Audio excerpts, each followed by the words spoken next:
오늘 예수님께서 승리하신 그날인데 부활의 기쁨을 함께 누리실 수 있었으면 좋겠습니다. 십자가에 달리시고 무덤에 갇히셨던 예수님이셨죠. 그런데 예수님께서 그 무덤에 썩지 않으시고 다시 살아나셨습니다. 그것은 성경이 약속한 것이고 예수님께서도 언급하신 말씀이에요. 그렇게 이루어진 전무후무한 그런 기적의 사건입니다. 예수님의 부활을 제일 먼저 목격한 자는 막달라 마리아였습니다.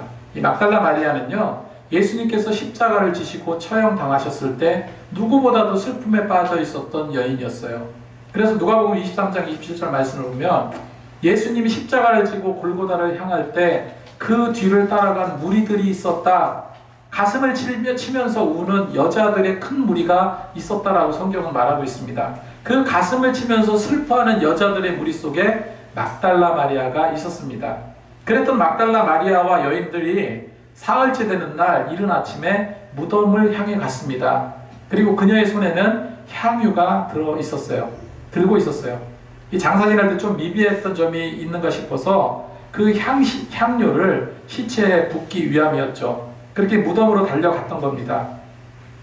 그런데 마리아가 그 무덤 앞에 도착했을 때는 하늘이 무너질 것 같은 일이 벌어지고 말았습니다. 예수님의 시체는 온데간데 없이 사라졌던 거죠. 그래서 마리아는 슬픔을 이기지 못하고 울며 그 자리에서 있었습니다. 그때 무덤에서 울고 있는 그녀에게, 막달라 마리아에게 예수님이 찾아오셨어요. 그래서 부활하신 예수님은 그녀에게 이렇게 말합니다. 여자여, 어찌하여 울고 있고 누구를 위하여 우느냐?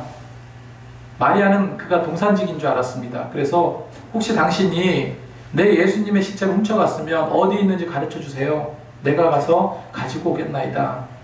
그때 예수님은요, 아주 다정하게 마리아야 라고 부르십니다. 마리아야 하는 그 음성을 들었을 때 여러분 마리아의 표정이 어떠했을까요? 슬픔이 가득했던 얼굴이 기쁨으로 활짝 폈고요, 눈물 흘리던 그 눈에는요 기쁨이 충만한 광채로 빛났을 겁니다. 부활하신 주님을 만나자마자 마리아는 그 가졌던 슬픔이 모두 달아나 버렸어요. 슬픔이 변하여 기쁨이 되었습니다. 여러분, 우리가 마리아처럼 정말로 부활하셔서 살아계신 나를 찾으시는 그 예수님을요, 날마다 아니 매 순간마다 그분의 음성을 들어야 될 줄로 믿습니다. 절기가 왜 있을까요? 지금 부활절이잖아요. 우리나라에도 절기가 있습니다. 광복절 무슨 날입니까? 독립한 날이죠. 네, 나라가 독립한 날이에요. 개천절 뭐 하는 날입니까?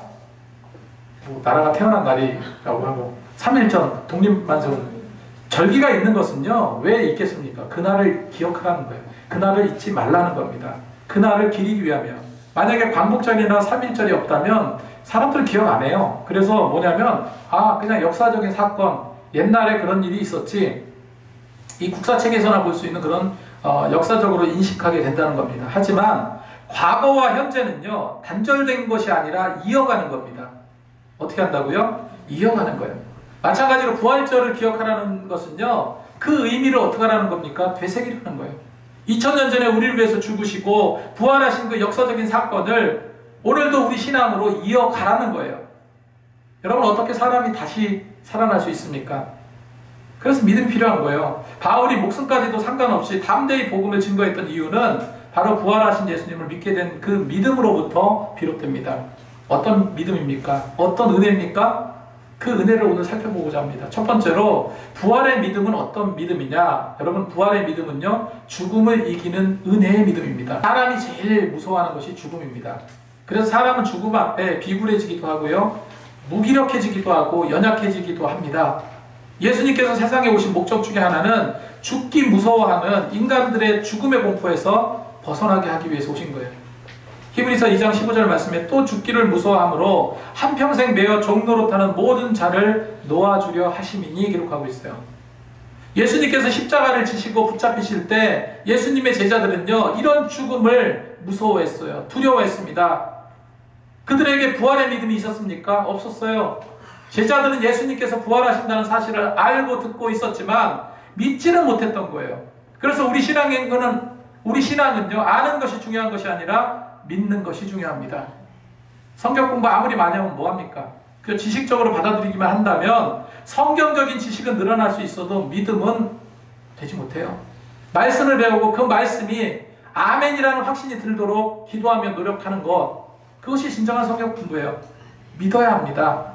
여러분 정말로 간곡하게 말씀드리는데 제발 겉돌지 않으셨으면 좋겠어요. 본질로 들어오시기 바랍니다. 본질로. 여러분 맛있는 수박이나 참외 같은 거 그냥 껍데기만 가지고 와그작와그작 씹어 먹는다면은 그러면서 수박 맛이 왜 이래? 참외 맛이 왜 이래? 이렇게 하는 거와 똑같아요. 정말 중요한 것이 무엇입니까? 수박을 그냥 반으로 탁 잘라가지고요. 그 속을 파먹어서 그 맛을 봐야지 아는 거잖아요. 그런데 참 안타깝게도 교회 겉도는 사람들이 너무 많아요. 그렇죠? 믿음을 가지려는 마음보다 육신의 생각, 일적인 생각, 번뇌 그대로 가지고 와서 그냥 예배 끝난과 동시에 주님께서 뭐라고 말씀하셨어요? 너 그 무거운 짐, 고통의 짐 다 내려놓고 가 하셨는데 그 무거운 짐을 그대로 들고 와서 그대로 메고 나가요. 그대로 메고. 그러지 말자는 거예요. 여러분 이 앞에 있잖아요. 정말로 다 보여요. 다. 뭐가 다 보이나? 이 사람이 이렇게 흩어가는 거 있잖아요. 이거 생각보다 빠릅니다. 뭔 생각하는지 집중하는지 대충 알아요. 대충. 그런데 오랫동안 이렇게 경험하고 또 교제하고 이런 가운데에서 한 성도 한 성도가 얼마나 귀하겠습니까? 그들의 모든 것을 다 알게 되더라고요. 여러분 맛을 보시기 바랍니다. 보다 더 예수님에 가까워지고 더 깊은 은혜를 누리셨으면 좋겠어요. 아무리 예수님께서 부활하셨다고 외쳐도 내가 믿음이 되지 않으면 아무 소용이 없는 겁니다. 만일 제자들이 죽음을 이기는 부활을 믿었다면 예루살렘을 떠났을까요? 예수님께서 뭐라고 말씀하셨습니까? 내가 곧 부활할 건데, 내가 곧 죽을 건데, 이제 다시 3일 만에 부활할 건데 너희는 예루살렘을 떠나지 말라. 그리고 오직 성령을 기다리라. 약속한 성령을 기다리라 말씀하셨습니다. 근데 예수님께서 하신 그 말씀을 알았지만 믿지 못했어요. 믿지 않았기 때문에 두려웠던 거고, 그래서 뭐 한 겁니까? 도망친 거예요. 요한복음 20장 19절 말씀에 이날 곧 안식 후 첫날 저녁 때 제자들이 유대인을 두려워하여 모인 곳에 문을 닫았더니 문을 꼭 걸어 잠갔습니다. 자신의 스승이 잡히고 이제 당신의 제자였던 자기도 어떻게 될지 모르는 상황이기 때문에 그냥 두려워서 문을 잠그고 있었던 거예요. 여러분 부활은요 죽음을 이기는 능력이라는 사실을 믿으시기 바랍니다. 도망쳐서 방문 꼭 걸어 잠기고 있었던 제자들처럼요 이렇게 비겁한 신앙생활 하지 말자는 거예요. 무기력하고 믿음 없는 제자들임에도 불구하고 여러분 예수님은요 그들을 탓하지 않으셨어요. 다시 그들에게 나타나셨습니다. 그리고 놀랍게도 샬롬의 인사를 건넵니다. 너희에게 평강이 있을지어다. 그 평강이 이 자리에도 같이 임하기를 소망합니다. 여러분 인생을 산다는 것은 어떤 면에서는 두려움 그 자체예요. 세상을 보면 너무나도 아름답고 좋지만 한편으로 삭막하고 무시무시하기도 하잖아요. 그 삭막한 가운데서도 우리는 그냥 살아가요. 살아가는데 행복을 추구하고 더 큰 목적을 위해서 노력하면서 살아갑니다. 너무 좋죠. 너무 좋아요. 그런데 대부분 사람들이 행복을 뭘로 생각합니까? 필요를 채우는 거로 생각해요. 내가 돈 많이 벌어서 멋진 아파트 사고 멋진 차, 명품백 뭐 이런 거 그거를 소유하면 행복으로 안다는 거예요. 그러나 이런 소유나 지위나 명예도요 언젠간 사라져요. 언젠간 낡아집니다. 제가 아직도 마음은 청년 같은데 요즘에 TV를 보거나 거리를 활보하는 애들이 지나가면 나도 저럴 때가 있었는데 이 생각이 든다니까요. 그건 무슨 말입니까? 내게는 그렇게 젊고 푸르른 날이 지나갔단 말 아니겠습니까? 우리는 매일 나이 들어가요. 늙어갑니다. 늙어져요. 환경, 여건, 조건, 때를 따라 변하고 변해지고 세월에 따라 모든 유행도 바뀝니다. 이렇게 달라지거나 변하는 것에 너무 큰 집착을 하지 마시라는 거예요. 영원히 변치 아니하시는 하나님의 그 큰 사랑을 찾으시기 바랍니다. 여러분 제자들처럼 비겁하게 숨지 마시고 죽음을 이기는 부활의 은혜를 믿고 누리시기 바랍니다. 요한복음 11장 25절에 예수께서 이르시되 나는 부활이요 생명이니 나를 믿는 자는 죽어도 살겠고 무릇 살아서 나를 믿는 자는 영원히 죽지 아니하리라. 영원히 죽지 아니하리라. 세상에서 너희가 환난 당하나 세상에서 너희가 고통당할 수도 있고 실패할 수도 있고 핍박당할 수도 있고 어떤 때는 슬픔을 이기지 못할 때도 있고 공포에 짓눌려서 살 때도 있고 하지만 주님이 그 모든 것을 인정하고 아신다는 거예요. 그리고 그 다음에 뭐라고 말씀하십니까? 담대하라. 내가 세상을 이겼지 않냐? 내가 세상을 이겼으면 너도 이긴 거야. 주님께서 그렇게 말씀하신 거예요. 인간적인 계산, 이기적인 생각 버리고 주님의 십자가 붙으시기 바랍니다. 아멘. 오늘은 주님이 이긴 날이에요. 악한 마귀 사단 멸하신 날입니다. 예수님께서 잡히시던 그날 베드로는요, 무서워서 숨었어요. 근데 왜 그랬습니까? 죽지 않기 위해서. 반면에 바울을 한번 생각해 보세요. 바울은요, 죽음을 이기는 부활의 은혜를 믿고 누렸던 자예요. 그래서 바울은 죽음의 위협과 협박을 받으면서도 당당할 수 있었습니다. 두려워하지 않았어요. 죽음의 위협과 협박을 받으면서도 당당하게 복음을 외쳤습니다. 고린도전서 15장 55절 말씀에 사망아 너의 이기는 것이 어디 있느냐? 사망아 너의 쏘는 것이 어디 있느냐? 많은 핍박과 아픔과 상처가 그의 몸에 가득하게 했고요. 그럼으로써 너무나도 힘들고 어려운 고통 가운데 있었지만, 육체적인 어려움도 있었지만, 오히려 나는 예수 그리스도의 흔적을 얻었노라. 그 스티그마, 그 예수의 흔적, 그거를 자랑했다고요. 고린도전서 15장 첫머리에 사도 바울이 이렇게 신앙 고백합니다. 내가 받은 것을 먼저 너희에게 전하였노니 성경대로 그리스도께서 우리 죄를 위해서 죽으시고 장사 지난 바 되셨다가 성경대로 사흘 만에 다시 살아나 게바에게 보이시고 후에 12제자에게와 그 후에 500 형제에게 일시에 보이셨나니 그 중에 지금까지 대다수는 살아있고 어떤 사람은 잠들었으며 그 후에 야고보에게 보이셨고 그 후에 모든 사도에게와 맨 나중에 만삭되지 못하여 난 자 같은 내게도 보이셨느니라. 우리는 다 만삭되지 못한 자들과 같은 자 아닙니까? 그런 자에게 주님께서는 나타나셨고 우리에게 믿음 주시고 이렇게 살아가라 말씀하셨잖아요. 이것이 복음의 핵심입니다. 십자가와 부활을 체험하고 믿는 사람은요, 결코 죽음이 두렵지 않습니다. 여러분, 죽음이 두렵습니까? 죽음은 안 두려운데, 그 월미도 풍차 같은 거 열차 타는 거 너무 두려워요.